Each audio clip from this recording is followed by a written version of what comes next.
নিজেই তার প্রতিদ্বন্দ্বীকে ফোন করে বলছে যে আমি আপনার কাছে ট্রেনিং নিতে চাই।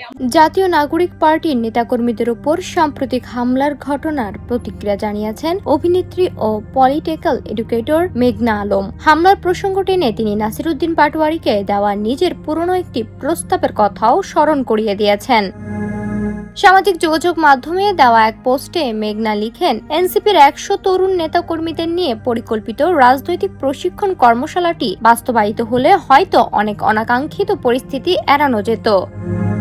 তার ভাষায়, দেশের তরুণদের আগ্রহ ও উদ্যমের অভাব নেই, তবে সেই শক্তিকে সঠিক পথে পরিচালিত করতে রাজনৈতিক শিক্ষা প্রয়োজন। রাজনৈতিক সচেতনতা না থাকলে অনেক সময় ভালো উদ্দেশ্য নিয়েও ভুল সিদ্ধান্ত হতে পারে। এর আগে নাসিরউদ্দিন পাটোয়ারীকে দেওয়া এক প্রস্তাবে এনসিপির তরুণ নেতাকর্মীদের বিনামূল্যে রাজনৈতিক প্রশিক্ষণ দেওয়ার কথা জানিয়েছিলেন মেঘনা। তার বিশ্বাস, মাঠের অভিজ্ঞতা ও রাজনৈতিক শিক্ষা একসঙ্গে থাকলে আরও দায়িত্বশীল নেতৃত্ব গড়ে তোলা সম্ভব।